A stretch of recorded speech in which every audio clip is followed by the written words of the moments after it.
Bonjour mes chers élèves, j'espère que vous allez tous bien. Nous allons commencer notre leçon là où on s'est arrêté. Décrire, c'est produire une image de ce que le lecteur ne voit pas, mais qu'il peut imaginer. C'est aussi caractériser l'objet décrit, que ce soit un personnage, un lieu, un objet ou un événement. Et pour le caractériser, ainsi que les différents éléments qui le composent, la description utilise des qualifiants. L'objectif de notre capsule pédagogique est de repérer les indices de la caractérisation et identifier la classe et la fonction grammaticale des caractérisants. Pour cela, nous allons exploiter ces phrases extraites du roman Le Rouge et le Noir de l'écrivain français Stendhal que nous avons déjà étudié. Prenez bien votre temps et lisez attentivement les phrases suivantes. C'était un petit homme de 18 à 19 ans, faible en apparence, avec des traits irréguliers, mais délicats et un nez aquilin. De grands yeux noirs qui, dans les moments tranquilles, annonçaient de la réflexion et du feu. Une spécialité plus saisissante. Son air extrêmement pensif. Il haïssait ses frères et son père. Il était toujours battu. Maintenant, nous aurons les phrases avec des mots soulignés et des mots en couleur. Nous allons essayer de relever les éléments qui décrivent et caractérisent les mots soulignés et indiquer leur nature et leur fonction grammaticale. Nous avons devant nous un tableau où nous avons trié et classé les mots soulignés d'un côté, de l'autre les mots en couleur, ce qu'on appelle les caractérisants, et leur nature et fonction grammaticale. Pour les 4 premiers exemples, homme, des traits, un nez, les yeux, ce sont des noms qui sont caractérisés par des adjectifs. Et ces adjectifs, on les appelle des adjectifs épithètes puisqu'ils sont placés directement après ou avant le nom. Passons au mot faible. Faible en apparence. En apparence, il s'agit d'un complément du nom. Et ce complément du nom, comme vous voyez, il est introduit par une préposition en. Les yeux qui annonçaient de la réflexion et du feu, nous avons une préposition subordonnée relatif. Et sa fonction est sujet. Une spécialité extrêmement pensif. Pensif, c'est toujours un adjectif épithète.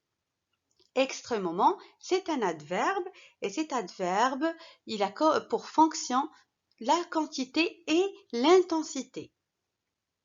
Il haïssait. Donc, haïssait, il s'agit d'un verbe et bien sûr, sa fonction est un verbe. C'est toujours pour décrire le pronom personnel il. Il était battu. Alors, pour le dernier exemple, il s'agit d'un adjectif. Cette fois-ci, c'est un attribut du sujet puisqu'il est placé directement après un verbe d'état. Le verbe d'état, comme vous les connaissez, il s'agit des verbes comme être, paraître, sembler, avoir l'air et bien d'autres verbes. Faisons un petit rappel de l'adjectif qualificatif. Il nous donne des précisions sur le nom qui l'accompagne, tel dans la phrase « Pensif, le petit homme paraît pâle ». Cette phrase, elle regroupe les 3 fonctions de l'adjectif. Épithète, apposé et attribut. L'adjectif épithète, il est toujours situé à côté du nom. Il se peut qu'il soit avant ou après. Comme dans l'exemple « de grands yeux noirs ». La deuxième fonction, il s'agit de l'adjectif apposé. Il est toujours séparé du nom qu'il qualifie par une virgule. Il se peut que ça soit au début de la phrase ou bien au milieu. Nous avons 2 exemples.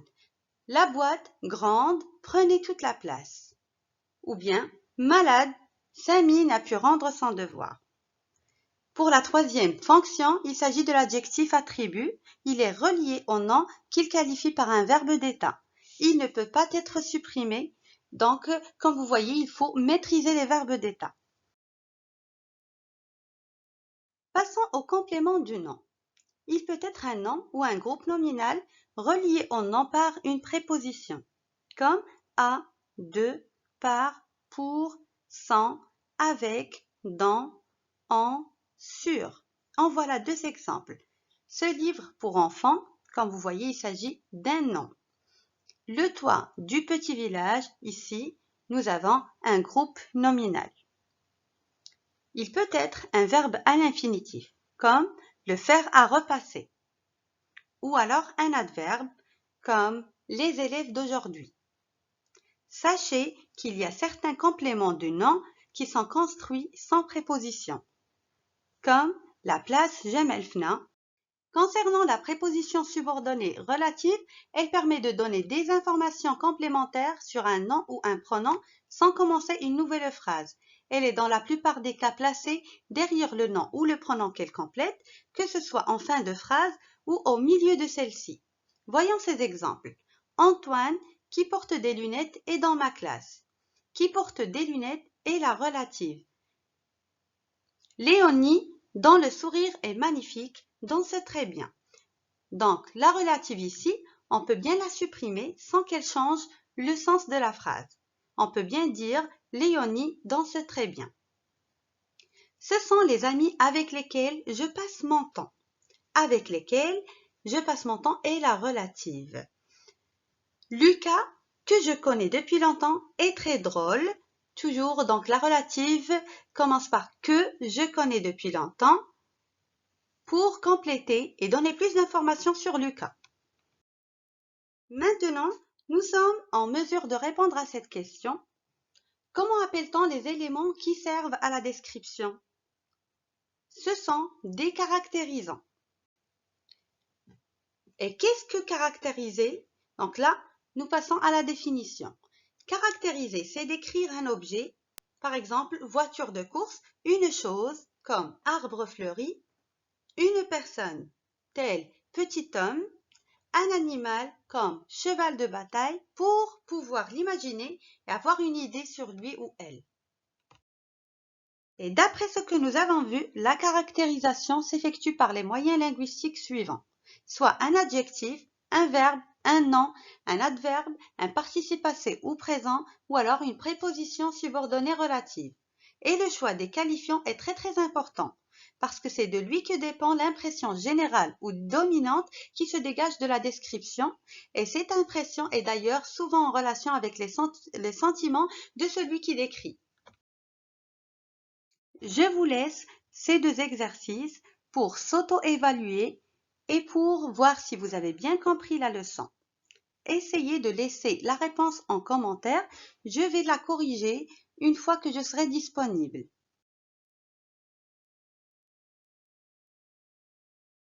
N'hésitez pas de laisser vos commentaires, vos questions ou bien les choses que vous n'avez pas comprises. Je vais vous répondre.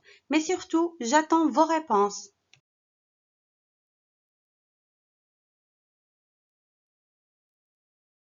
Notre vidéo est achevée. Je vous conseille de revisionner la vidéo plusieurs fois pour mieux comprendre. Je vous souhaite une excellente journée et à la prochaine capsule. Au revoir.